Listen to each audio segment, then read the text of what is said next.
নমস্কার বন্ধুরা, আপনারা দেখছেন মা Bimala light house YouTube channel. তো আজকে আমি যে নিয়নের উপরে যে ভিডিওটি নিয়ে এসেছি সেই ভিডিওটির হচ্ছে পার্ট ওয়ান ভিডিওটি আমি এর আগে তোমাদের সামনে দেখিয়েছিলাম। এছাড়াও তার আগে আমি নিয়ন সম্বন্ধে বিস্তারিত একটি ভিডিও দিয়েছিলাম। তো আজকে যে আমি ভিডিওটি নিয়ে এসেছি সেটি হচ্ছে পার্ট টু।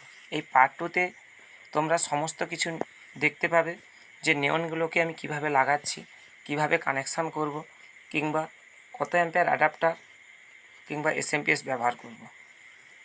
তো এই নিয়নটিকে লাগানোর জন্য একটি ফ্রেমের প্রয়োজন হয়। সেই ফ্রেমের বিস্তারিত আমি আমার পার্ট ওয়ানের মধ্যেই তোমাদেরকে আমি দেখিয়েছি।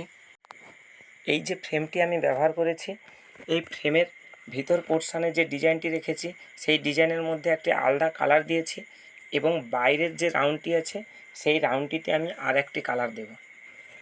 তো সমস্ত কিছুই সুন্দরভাবে দেখতে পাবে যদি ভিডিওটি স্কিপ না করে প্রথম থেকে শেষ পর্যন্ত দেখতে থাকো, যেটা ইউটিউবে আজ পর্যন্ত কেউ এত সুন্দর ক্লিয়ারলিভাবে বলেনি। তো আমার এই ভিডিওগুলি যদি কেউ প্রথম থেকে শেষ পর্যন্ত দেখে তাহলে আমার এই ডিজাইন কেন, সে তার মতো করে ডিজাইন তৈরি করলেও সে নিয়নটিকে নিজের মতো করে ডেকোরেশন করতে পারবে। এবং একটি সূত্র অনুযায়ী এগুলিকে লাগানো হচ্ছে, কিংবা কত অ্যাম্পিয়ার ট্রান্সফর্মার অথবা অ্যাডাপ্টার যে লাগছে সেটি কিন্তু এই নিয়ন আমরা যতটা পরিমাণে লাগাচ্ছি তার উপরেই কিন্তু নির্ভর করবে। যদি এসএমপিএসের অ্যাম্পিয়ারের মান যদি বেশি হয়ে যায় তাহলে নিয়ন কেটে যাবে, কিংবা কম হয়ে গেলে নিয়নের গ্লো আসবে না। তাই আমাদেরকে সঠিক পরিমাণে নিয়নের মধ্যে 12 ভোল্ট এসএমপিএস ব্যবহার করতে হবে। তো আমি সেটাই তোমাদেরকে আজকে বলে দেব যে নিয়নটা কিভাবে কাটলে নিয়নটা জ্বলবে, কিংবা কত অ্যাম্পিয়ারের এসএমপিএস লাগবে।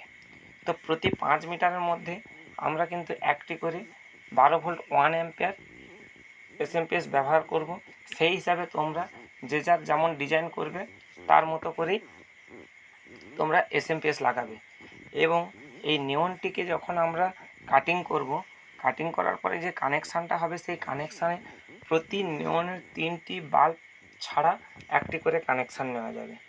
দেখতে পাবে একটি করে কালো ডট থাকবে, সেই ডটের মধ্যে থেকেই কিন্তু আমাদেরকে নিয়নটা কেটে কানেকশান নিতে হবে।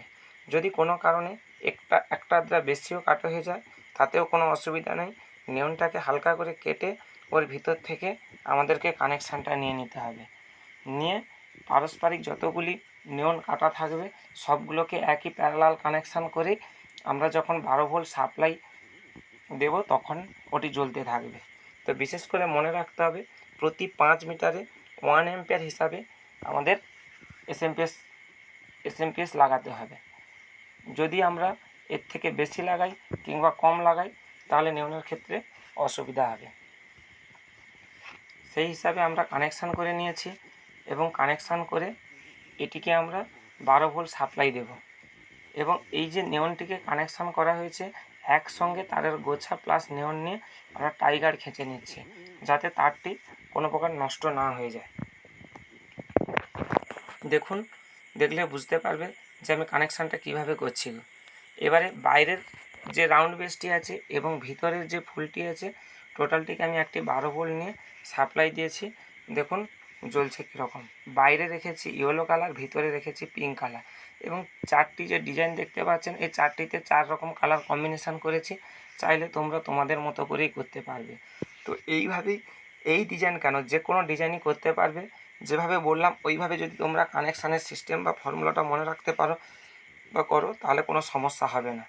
তো যদি ভালো লাগে এই রকম ডেকোরেশন আইটেমের নিত্য নতুন ডিজাইনের ভিডিওর আপলোড পেতে চ্যানেলটিকে সাবস্ক্রাইব করে রাখুন এবং পাশে থাকা নোটিফিকেশান বেলটি অন করে রাখুন, যাতে সবার আগে এই রকম নিত্য নতুন ভিডিওর আপলোডগুলি তোমাদের সামনে পৌঁছে যায়।